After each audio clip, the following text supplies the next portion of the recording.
সবাই কেমন আছেন? আমি আলহামদুলিল্লাহ ভালো আছি। তো আজকে এই যে এই জিনিসটা কে কে চেনেন অবশ্যই কমেন্ট করে জানাবেন। এই জিনিসটা কে কে চেনেন আপনারা? এই যে মধু, অনেক মধু। এটা এটা একটা আসলে অন্যরকমের একটা জিনিস। এত মিষ্টি, এ ছোটকালে খাইতাম, ডিক্সে খাইতাম। অনেক মজা, বুঝছো? এই ফুলের ভিতরে একটা মধু থাকে। উহ,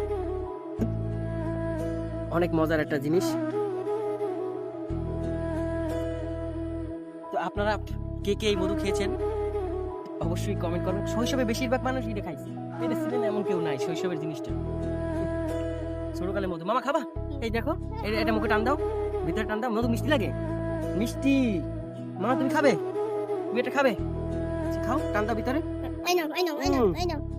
ধন্যবাদ। ওটা অনেক মজা। হ্যাঁ, এটা ভিতরে টান দাও। মিষ্টি লাগে? কেমন মজা না? এটা আমরা ছোটকালে খাইতাম। তোমরা তো নতুন চিনছো, নতুন দেখছো আজকে। এর আগে জানছো যে খাওয়া যায়? তোমরা তো এর আগে জানতো না যে খাওয়া যায়। এই যে মামাও খাবে, দেখছো? মামাই মজা পাইছে। মজা মামা, ও বোঝে না যে ভিতরে টান দিতে, বোঝে না। এই যে ওখানে অনেক আছে। আপনারা কে কে খাবেন কমেন্ট করবেন, আপনাদের নিয়ে আসবো এখানে, আপনারা খাইতে পারবেন। সবাই ভালো থাকবেন। আসসালামু আলাইকুম। সবাইকে ধন্যবাদ ভিডিওটি দেখার জন্য।